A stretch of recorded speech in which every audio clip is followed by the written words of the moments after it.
So, with the first part out of the way, I thought I'd now talk about the story and characters of Pokemon X and Y.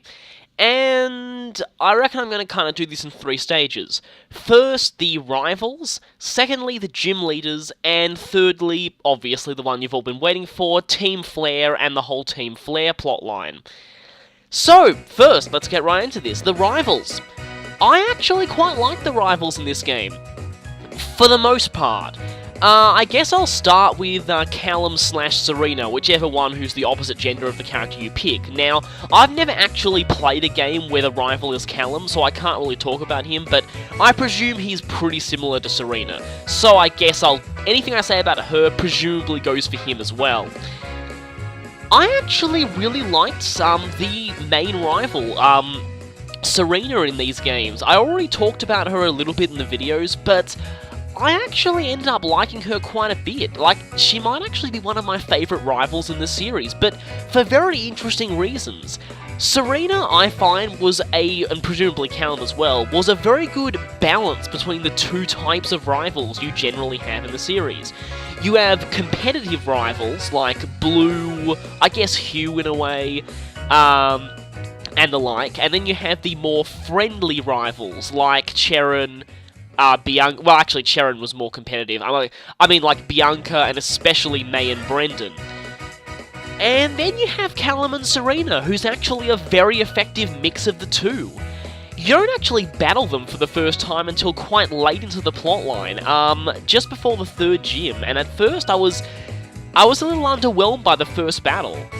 And then, they actually start getting better. Now, it is annoying they don't actually have that many Pokemon, and some people have criticised them for not really getting a full team.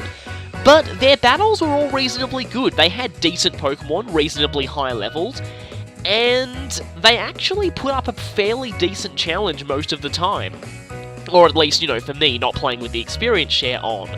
But the interesting thing about it is just how they work the competitive aspect of the characterization without making them a total dick about it. I will admit that part of me does kind of like the more dickish rivals like Silver and Blue, because, they're the ones you sort of love to hate in a way, and, it kind of gets you more psyched up to beat them when they're being a massive jerk to you all the time. But it's kind of interesting, though. I always found May and Brendan to be really underwhelming as rivals, and then again, the main reason for that is that they never even fully evolved their starter. The last time you battle them, they still have the second stage starter, and they're at quite a late point in the game at that. And then they never battle you again. You don't even have rematches with them. Seriously, I can't even begin to tell you about how much time I spent looking around the internet for a possible way to rebattle May. But no, that's it. You never battle them again. And not only that, but to me I found that they leaned a little too much towards the friendly side, to the point where they just felt like a complete and total non-threat. In this case, it was quite interesting. Your rivals were reasonably serious about battling, but they still kept the friendly aspect.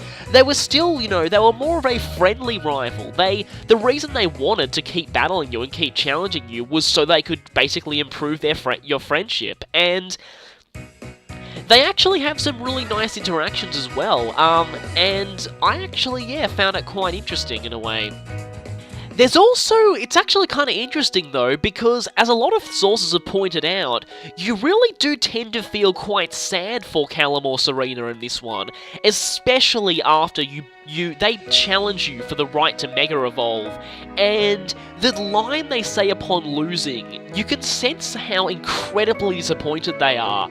And you just feel so sad that there's only one Mega Ring, because seriously, they really deserved it. Like, they just kept going on about how much they wanted to use it to bring out the best potential of their Pokemon.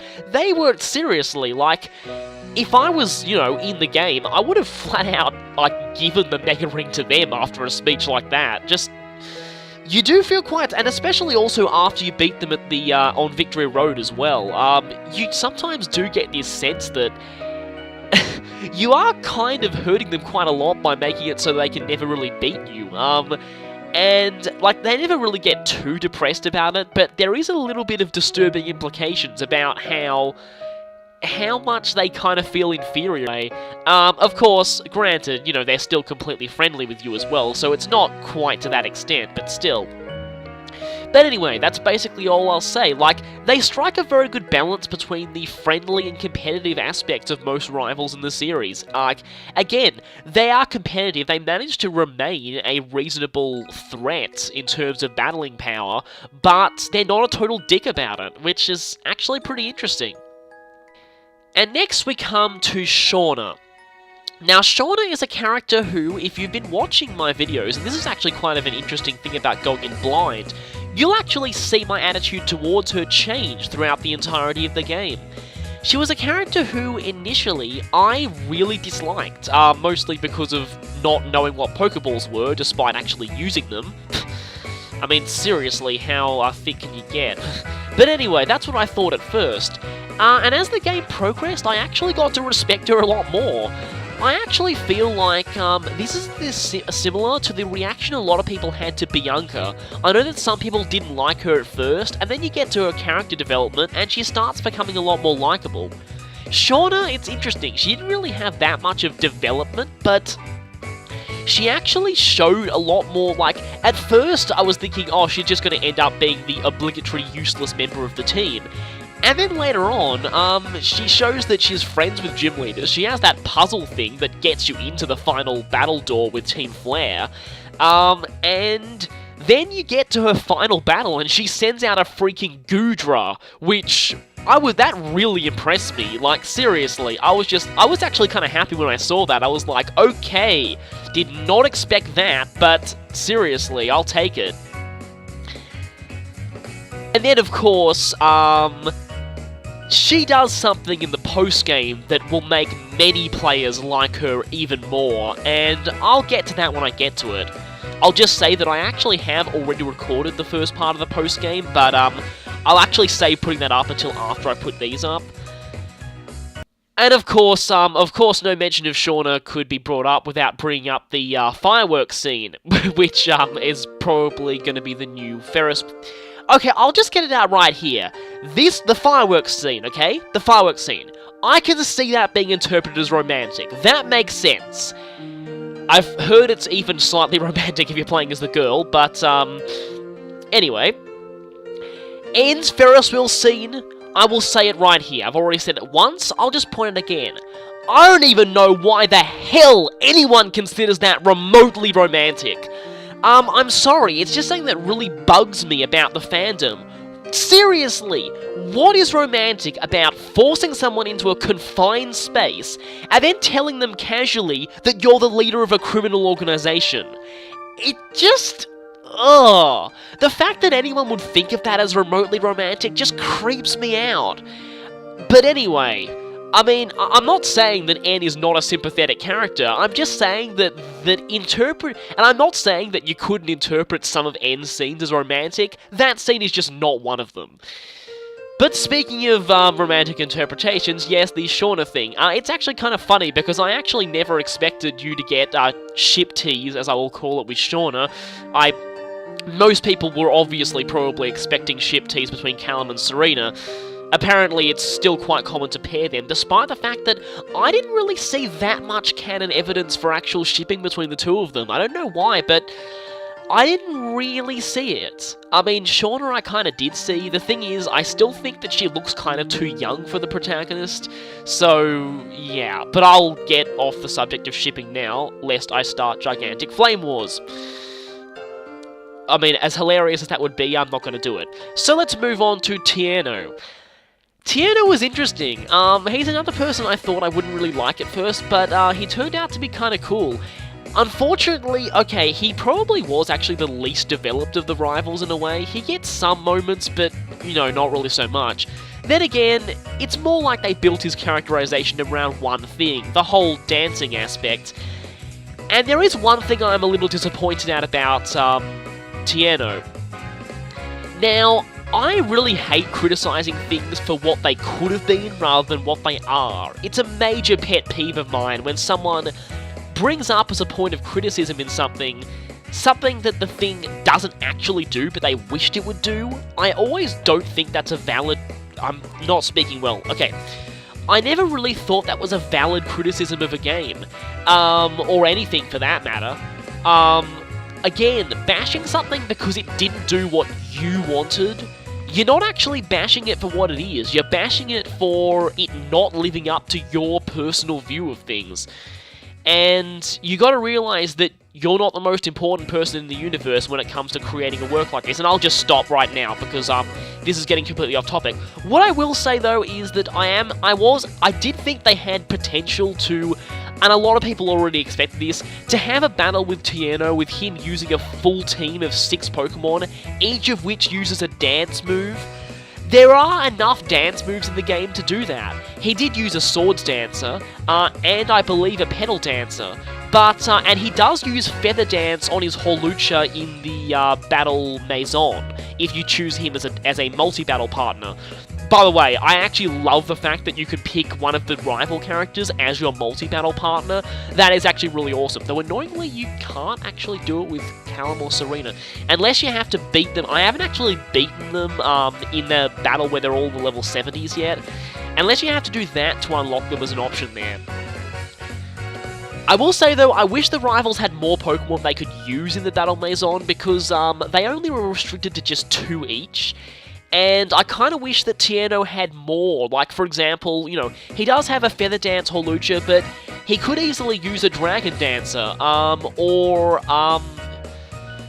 you know, I keep forgetting off the top of my head. I mean, it would be hilarious for him to use a Ludicolo with maybe Rain Dance, but that wouldn't actually work because Rain Dance's Japanese name doesn't actually refer to dancing at all, so probably wouldn't make sense to have that.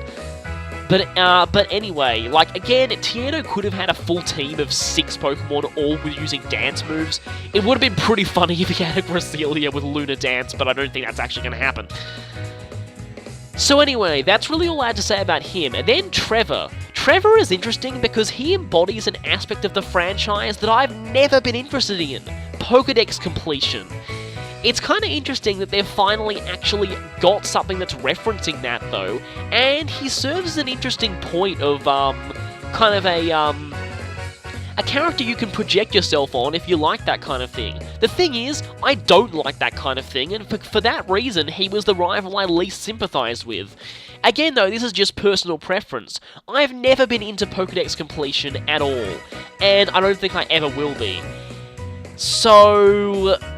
yeah, the thing is, I'm not actually bashing his character, he's actually perfectly interesting, and I did like the mini arc he got when you went into the Frost Cavern together. That was actually kind of cool, it actually gave him some time in the spotlight. And then his actual battle with you the one time he does, he actually was pretty decent. But yeah, I kind of like that they are, you know, they are, referencing the whole, acknowledging the whole Pokédex completion side of the fan base. Yeah, that's kind of interesting. Now, speaking of rivals, I may as well add Professor Sycamore to the list because he certainly is a recurring character who you battle often. Professor Sycamore. Now, this generation really, okay, as the last generation involved the gym leaders a lot in the main plotline, this generation involved the Professor a lot in the main plotline, and that's something they haven't really done before. Sycamore was actually pretty interesting, and I did like the fact that, you know, he's a professor who battles you, and his characterization was actually pretty cool, I did find. There was actually quite a lot more. Again, there still is part of me that wishes he was the champion. He would have been a very awesome champion, and I would have loved it if the professor of the region was a champion. I could actually see him being the champion in a future game, just like Iris and Wallace were promoted to champion. I really could see that. And that's probably all I have time to talk about Sycamore, but again, he did have a lot more potential, but still. Again, I am a little disappointed that he wasn't the champion, but still. Now, on to the gym leaders, and I think I've already summed up my opinion on them a little bit back a few minutes ago when I mentioned that they're not that involved in the plotline. Black and White, the thing is, Black and White kind of spoiled us on that. Black and White's gym leaders, I found, were the most memorable for me since Gen 1. Gen 1's gym leaders were only memorable though because they were the first ones and they appeared a lot in the original anime. So basically, yeah, that's probably the only reason I consider Gen 1's gym leaders memorable. They actually really don't have that much role in the plotline, but everyone remembers them because they were the first. Ever since then, it wasn't until Black and White that I found a more memorable set of gym leaders. The gym leaders in Black and White were pretty cool, they all had some cool designs, they were actually reasonably challenging in battle, and they actually did stuff in the story. Every single one of them had an occupation outside of their gym, and they all got involved in the plot, which was actually pretty interesting, and made the gym leaders a whole lot more memorable as actual characters. And that's where we hit a bit of a sore point for me with the gym leaders in this generation, because apart from Coroner, none of them really got that much attention in terms of the story, and as a result, their characterizations and memorability kind of suffered. Out of the gym leaders, the most memorable ones to me were probably Viola for her very interesting strategy, which I'll talk about the gym leaders in battle a bit later. Clement, due to the fact that he's in the anime and the fact that he rules over the city of evil. No, I meant the fact that he actually does a little bit outside of his gym. And Valerie, for some reason. Of course, there's also Wulfric, who does stuff outside of his gym. I wasn't a big fan of his design, though, so, yeah.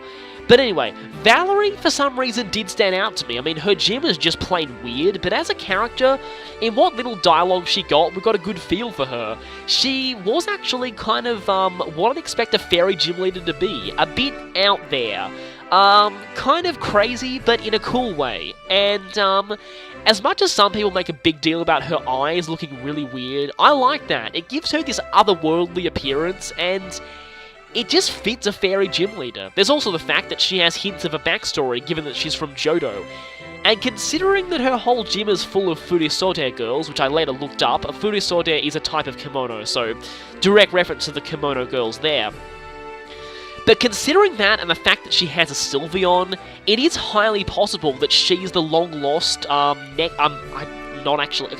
she's the long-lost next member of the Kimono Girls. Speaking of which, we haven't encountered Kimono Girls that use Glaceon and Leafeon yet, so interesting.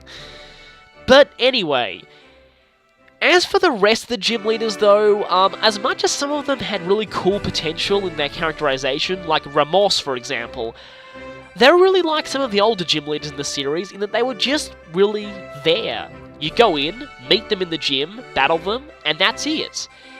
And yeah, as a result, they're not really that memorable. They probably would be a bit more if they were actually that challenging, but this game has some of the more easier gym battles in the series. I'm not really complaining that much. To me, I found most of the gym battles were of roughly even difficulty throughout, except for, ironically, Viola, who was probably, proportionally speaking, the toughest of the lot. But as far as the others go, yeah, the difficulty of them was pretty even. I didn't have that much trouble with really any of them, really. In most games, there's always a that one gym leader. X and Y are probably the first to not really have that. Of course, the Elite Four made up for it big time, but I'll talk about that a bit later. In fact, I might as well talk about the gym leaders gameplay-wise. I already mentioned that none of them are particularly difficult. I don't really have much of a problem with that. But it did, again, make them a bit less memorable for me. Although, again, I will say, Viola was amazing. The fact that she led with a bug water that uses Water Sport, finally we actually see a decent use for Water Sport, to really screw you over if you think, oh, I'm just going to sweep everything with Fire types. No. That was really creative, really interesting, and actually quite a challenge to work around. And I quite liked that. It was really a very, very interesting fight.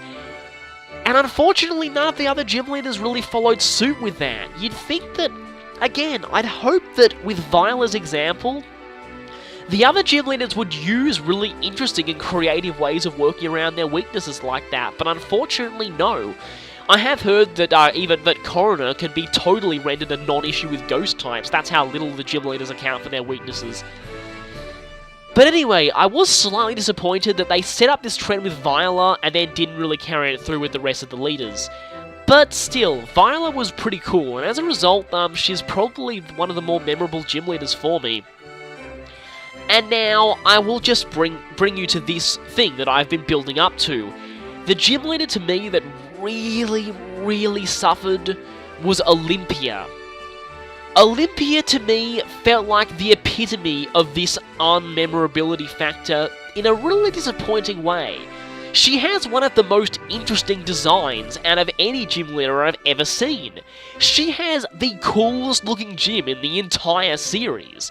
She had a lot of potential to her. Her town had this weird artifact in it, and interesting music.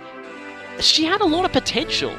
And then you battle her, and not only is she one of the flat-out easiest gym leaders in the entire series, I mean, seriously, they could have at least given her Malamar, but the fact that she only got, like, 3 lines or something. Like, she has a very brief bit of things she said to you before the battle, and a very, very brief few words after the battle, and that's it.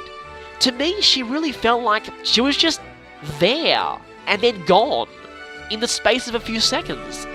And it was annoying they had to do that to the gym leader who had possibly the coolest design and the coolest gym. She had a lot more potential than they really gave her, and to me, she felt kind of like some of the characters, to make another Fire Emblem analogy, she felt like some of the new characters in Radiant Dawn. They had so much potential, but they got so little dialogue, they got virtually no characterization whatsoever. So to me, Olympia was the most disappointing of character-wise of the gym leaders, only because she just got almost zero characterization at all, and that seemed kind of weird. But anyway, that's enough of the gym leaders. Now it's on to the thing you've probably been waiting for, Team Flare. Now, the interesting thing I found about Team Flare was that the plotline with them actually didn't start until surprisingly late in the game. Of course, for that, you kind of have to blame the very massive drought between the first and second gyms. That's actually something I forgot to talk about in the first video. The time between the first and second gyms was just enormous, and I actually think of a way they might be able to fix that. They could pull a thing similar to what they did in Platinum, and make Clement the second gym leader. That would actually fix the drought a bit, and make things a little bit better pacing-wise. But anyway, I'll just go back to, you actually only started the Team Flare plotline surprisingly, surprisingly late in the game. And in fact, it was so late that I almost thought they'd flat out remove Team Flare at the last second. That's how late it was.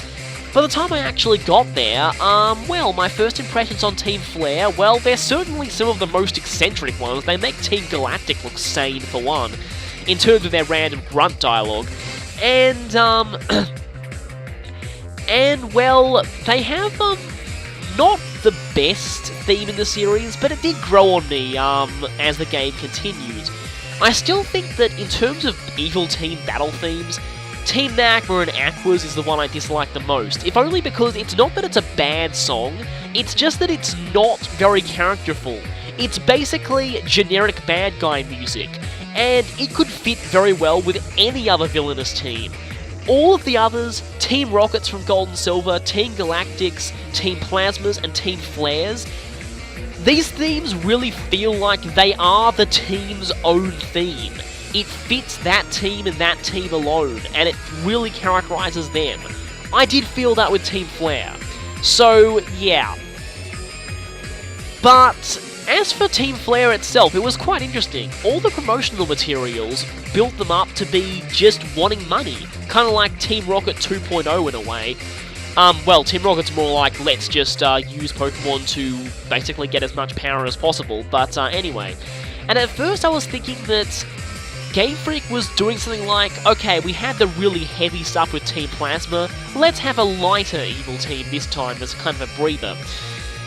And they faked us out again. Oh boy, did they fake us out with that.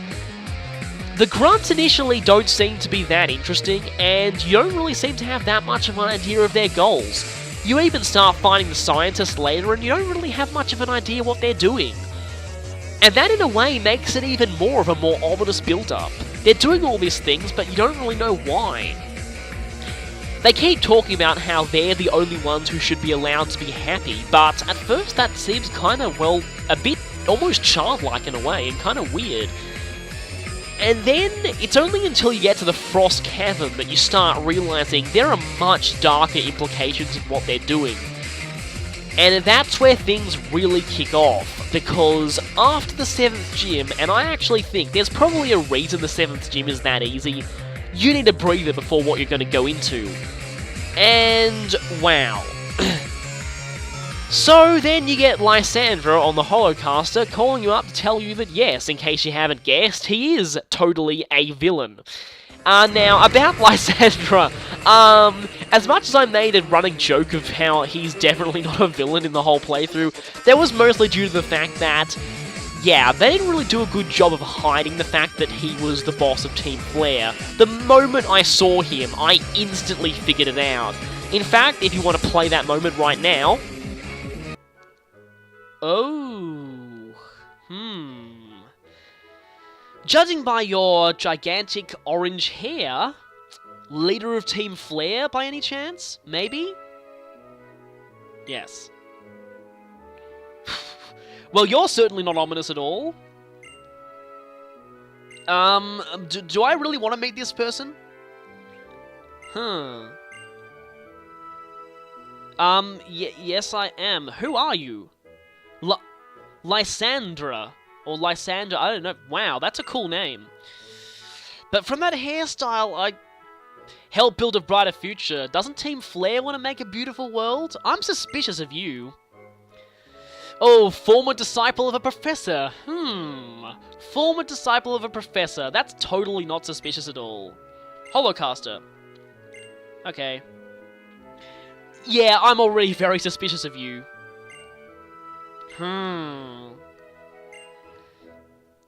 Oh, yep, I knew it, I'm called it. You're the leader of Team Flare, aren't you? We haven't seen you in promotional material, but anyway. You look kind of like Alda, though, but anyway. Oh, I wonder. I have a feeling it's not going to be beautiful for anyone else. I have a feeling we just met our villain, ladies and gentlemen. And of course, I was dead on about everything. Yeah, that was pretty obvious, and it seems a whole lot of other people think about it this way too. Yeah, most people guess that. In fact, it was almost so obvious that, I was half, thinking that Game Freak was going to pull a fast one, reveal that he actually wasn't the leader of Team Flare. But, nope. I guess that, yeah, again, if you're making a game that is aimed at kids, you can't really make the villain's identity that much of a secret, although admittedly they kind of did do this in a way with Black and White. Because again, in Black and White, Getsus was a lot like Lysandre, in that it was painfully obvious that he was incredibly evil, but the game distracted you from that by putting all the focus on N.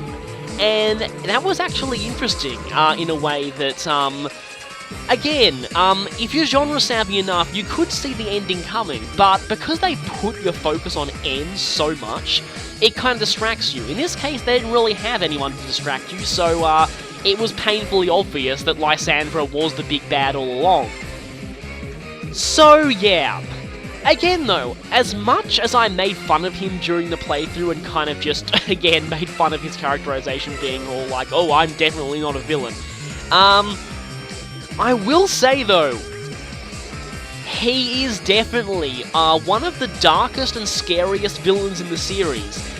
I don't think he quite tops Getsus, but he's scary in a different way, and that's something I'm gonna mention later on when and by that I mean right now, when I talk about the actual conclusion of the Team Flare plot. Once you realise what they're really up to, and oh boy, are their goals absolutely nightmarishly horrifying by kids' game standards. Yep, their goal basically amounts to mass genocide to solve the world's overpopulation problems. The fact they could get away with something like that in a Pokemon game, I personally think that's even worse than the kind of stuff they got away with in Black and White. I mean, seriously, like, mass genocide? And in fact, Okay, I know that I really shouldn't be bringing this up, because again, this is a sensitive issue, and I don't want to offend people, and I really don't think this should be discussed often, because it is a really, really big sensitive issue that, you know, it's really not a nice thing to be talking about, but I'll just say it because I feel like I have to. In a way, Lysandre's goals and Team Flare almost feel comparable to the Nazis in some ways, in that they want to basically create a better world by killing everyone who isn't part of their selected group. And yep, that is profoundly disturbing that they got away with something like that in a Pokemon game, and that's all I'll say about that. To me, I feel that in terms of the two villains, let's just compare, Ghetsis and Lysandre. Ghetsis was, well, possibly one of the scariest characters in the whole Pokemon series. I mean, he's practically Phoenix Wright villain worthy in terms of his characterization. I mean, that guy is possibly one of the most vile, evil bastards in the entire series. And, you know, he's practically, you know, completely abusive to his own adoptive child, but I personally think that doesn't make a difference. Like, there are some people who wish that Ed was his biological child so that Ghetsis would seem even worse for abusing him. Biological or not, putting your own child through that's pretty appalling. And then, of course, there's the fact that he basically outright threatens to attack the player character at one point.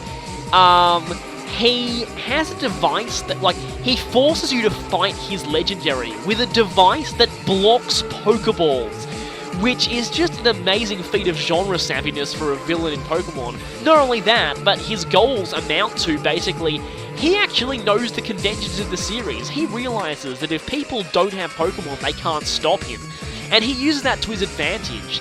However, his actual goal is just taking over the world. A little underwhelming. So personally, I find that Ghetsis. Okay. Actually, I won't bring this up for the time being. Instead, I'll go to Lysandre. Lysandre's actual characterization, unlike Ghetsis, you can tell that he used to be a good guy at one point, and in fact, a lot of NPCs will point this out. And of course, he's not completely horrible to you at any point. Like, he still remains his sort of calmness in a way, even while he's carrying out unspeakably evil acts. In a way that makes him even more terrifying in a way, in that he actually does truly believe he's doing the right thing. Unlike Ghetsis, who's basically only doing things for himself and himself only, and that he's basically completely unapologetically evil and loves it.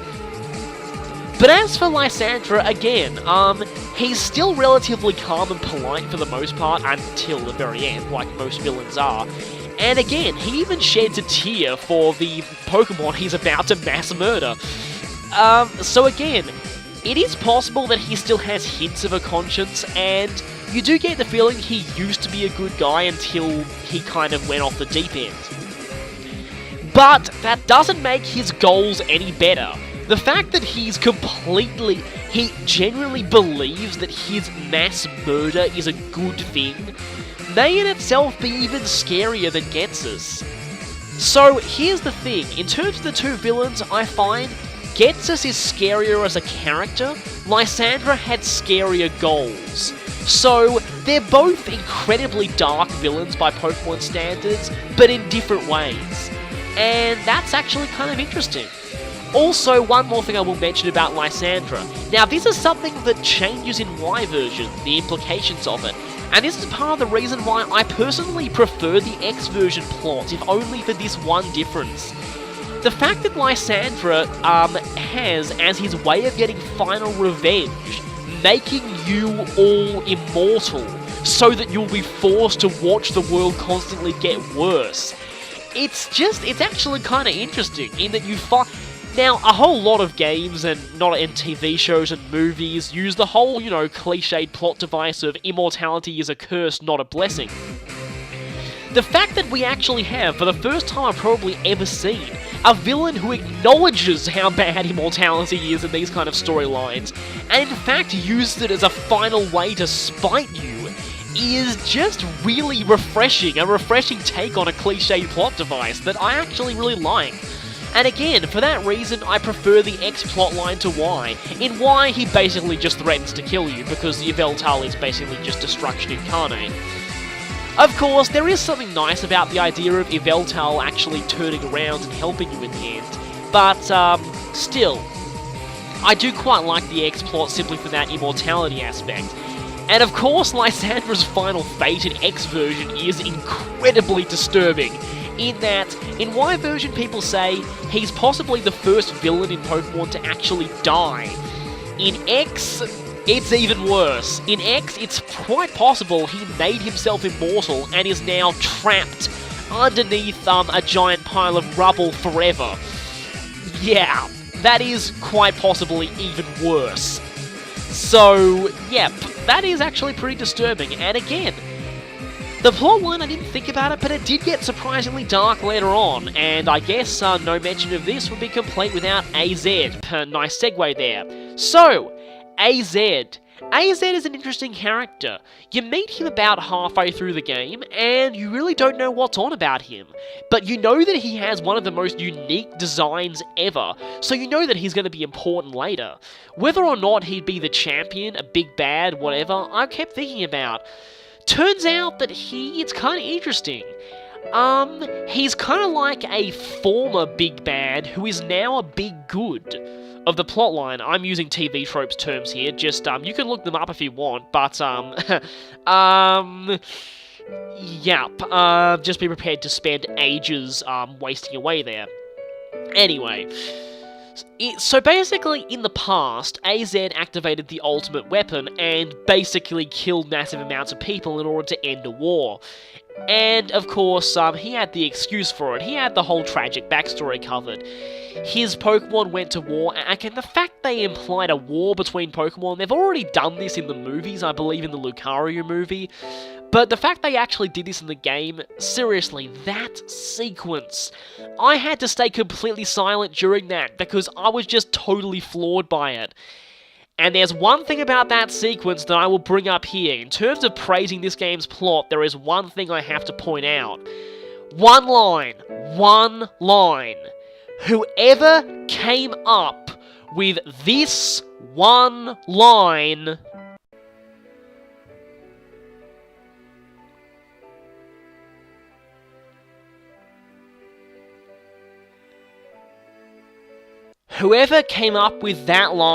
deserves the video game writing equivalent of an Oscar. That line is absolutely amazing in so many ways.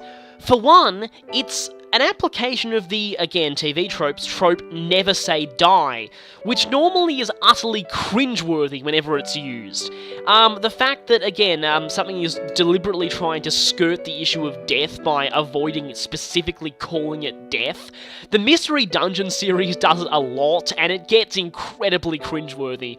And of course, if you know anything by 4Kids, you'll know just how cringeworthy they make it. This is one of the few cases where Never Say Die actually makes the moment even more powerful emotionally. Seriously, that moment would actually be rendered not nearly as sad or powerful if they just said his Pokemon died. That's all. That actually would make it less intense. There's something about the fact they actually don't directly mention it, they just imply it. It makes it even sadder. In some sense, it almost feels like whoever's narrating it, in this case AZ, can't even bear to bring it up. And the fact that, again, they leave you to figure it out for yourself, the implications of it, and the fact that it's just... Oh, I could do a university-level English level analysis of that one line. I really could. I could write a whole essay on that line, and how well that line is applied, but I'll save from boring you.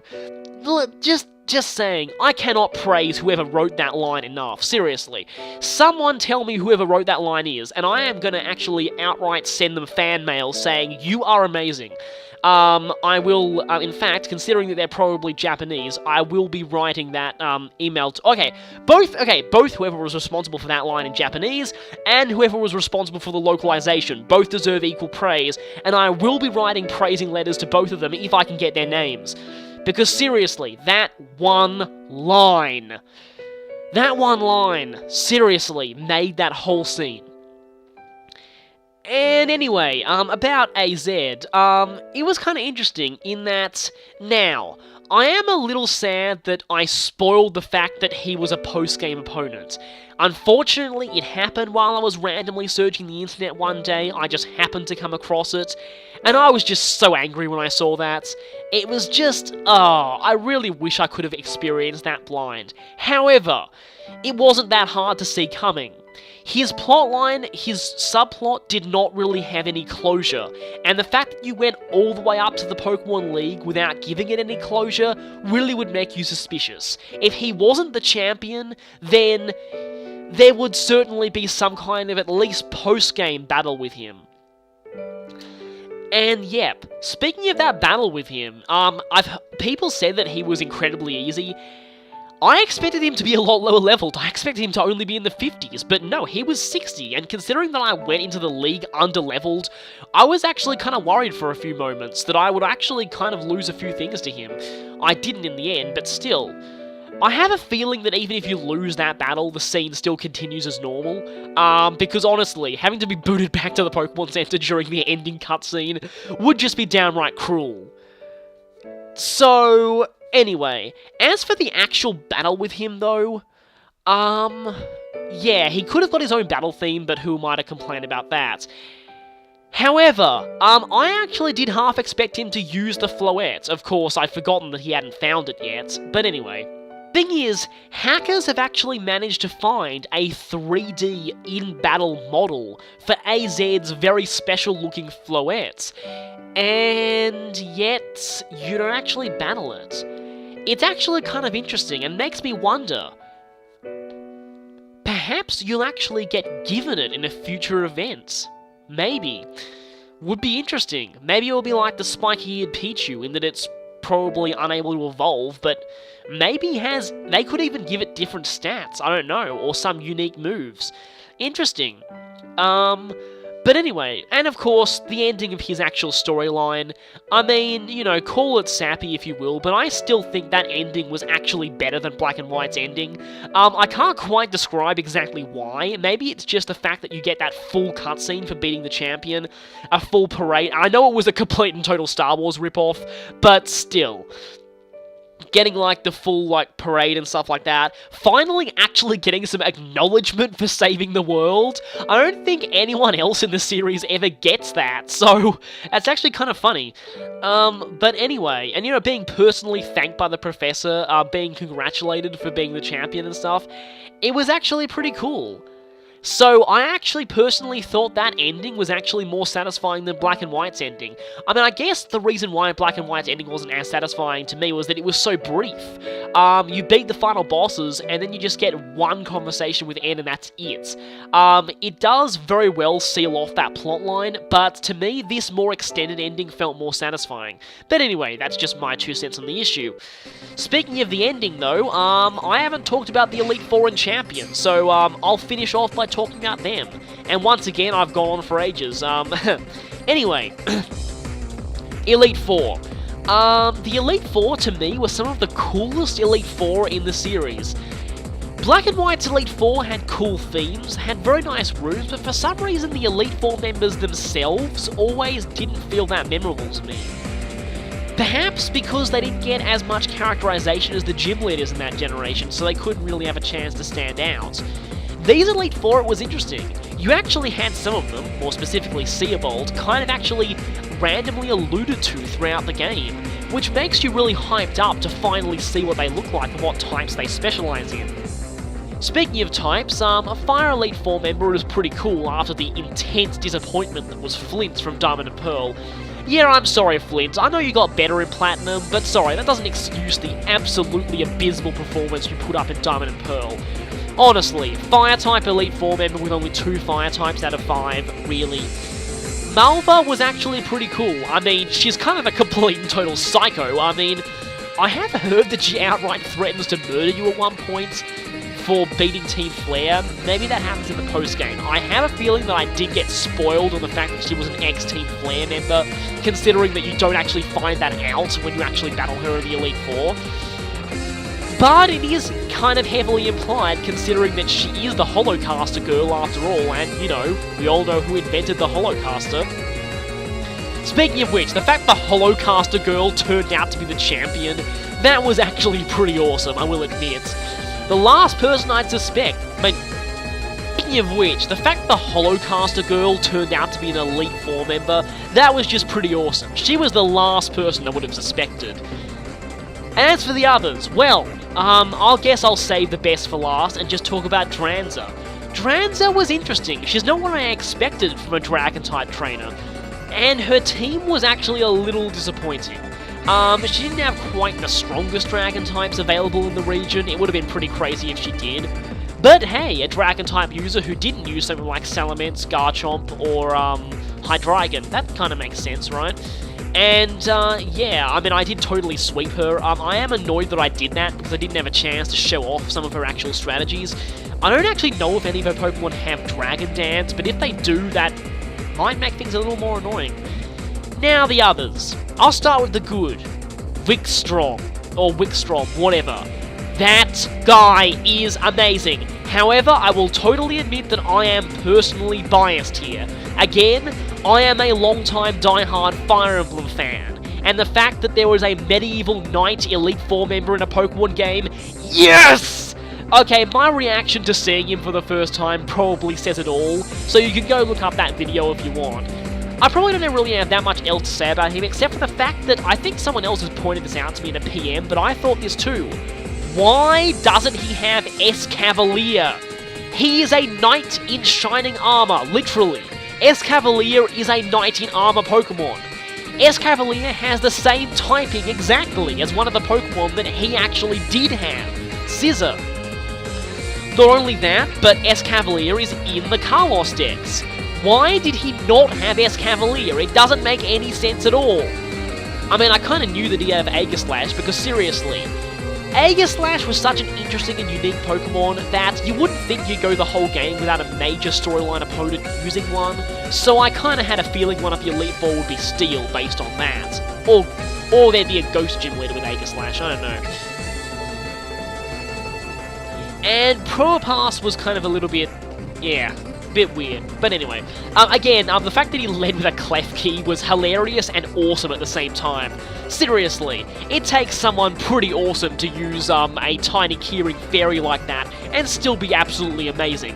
So, yeah, props to that guy. Strom is seriously one of my absolute favourite Elite Four members ever, but once again, I am incredibly horribly biased on this issue. And then we come to the bad, Seabold. Oh boy. Now I admit, my opinion of him has been quite heavily coloured by the fact that my first battle against him, he totally swept me with Gyarados Dragon Dance. My second battle against him, I was on the receiving end of some of the most ridiculous hacks I have ever received in a Pokemon game during the main story.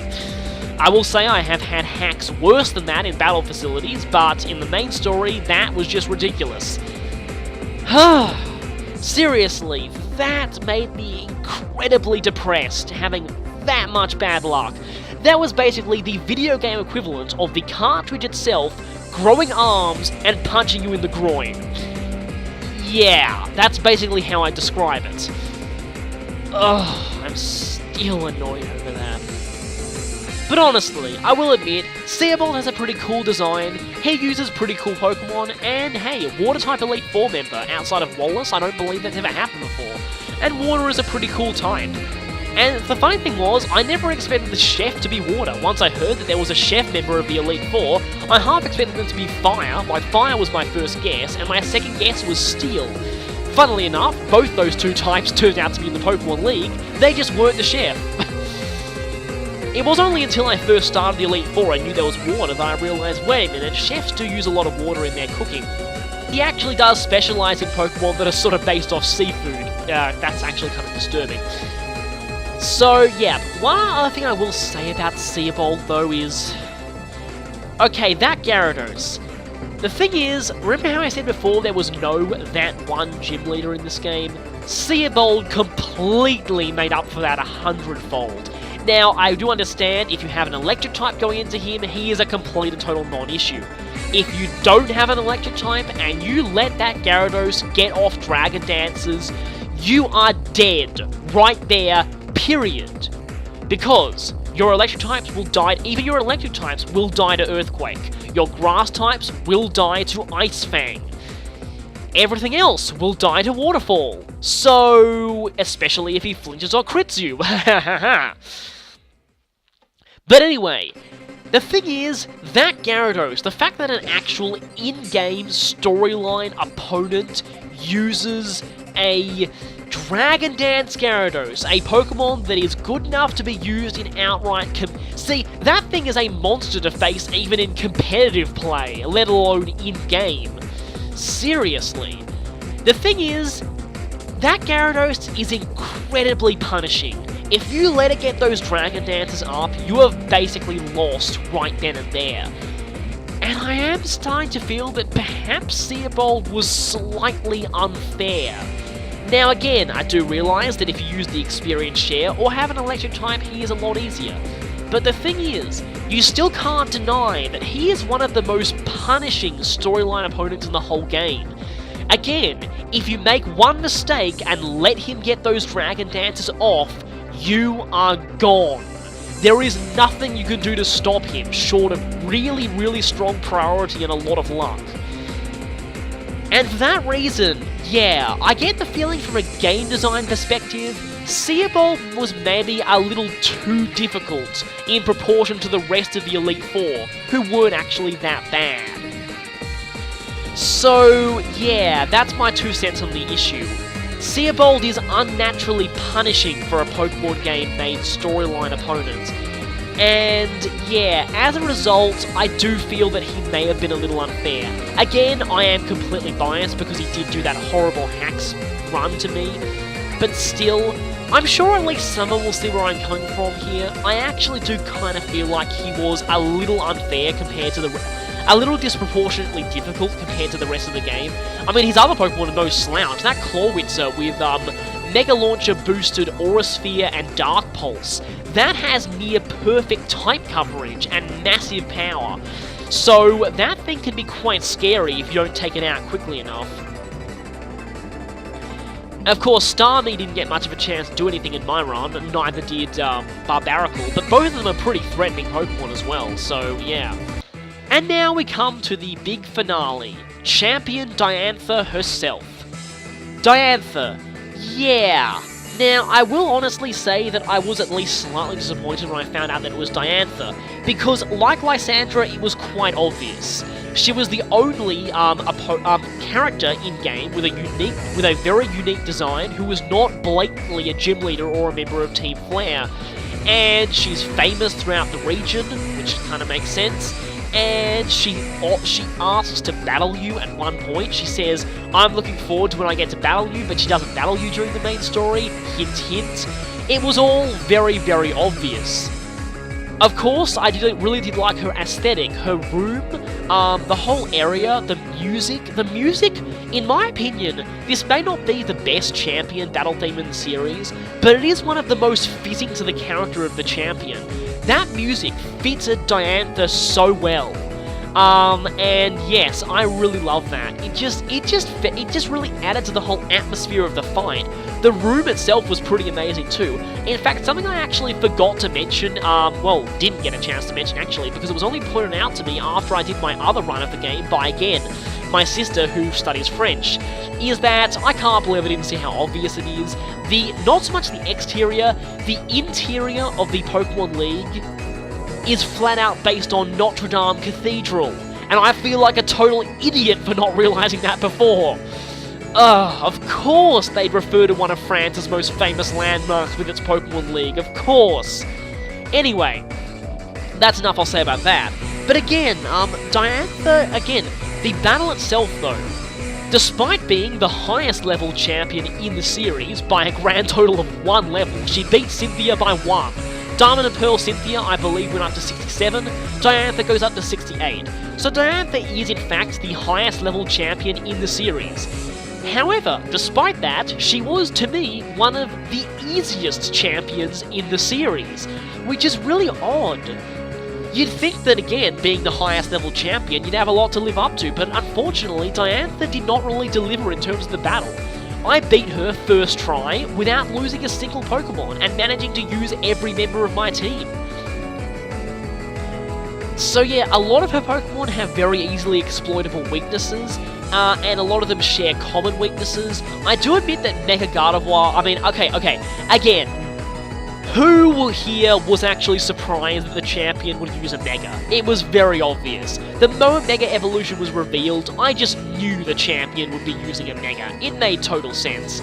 It was kind of funny because I even said in the playthrough that if anyone's going to use Mega Evolution during the main story, it's either the leader of Team Flare or the champion. Guess what? I was right on both counts. I love it when that happens. But anyway, I saw that coming a mile away. But Mega Gardevoir, kind of interesting actually. It does, again, it fits her character. And it was actually quite a strong opponent. Of course, I actually took it out relatively easily with my own Mega, but if only I could do that easily online. Ugh. Anyway, though, of course I did make a total derp and use a Dragon move on it at first, but yeah, that was completely and utterly moronic. But yeah, it was interesting. Probably the only thing in her team that remotely put up a fight, so that was actually kind of annoying, that. So again, I know that according to TV tropes, Diantha is already starting to become one of the least popular champions in the series, and I can actually see where people are coming from there. She was pretty obvious to guess, she actually wasn't that much of a challenge, and you didn't really meet her that much before you actually battled her.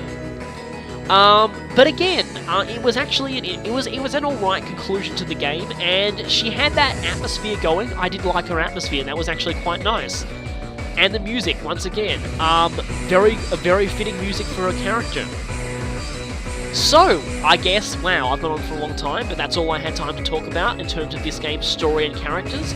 So join me next time for the presumably final part of the X and Y analysis, when I talk about some of the new Pokemon in this generation, and some of the new metagame changes that I think are going to be interesting. So, I'll see you then!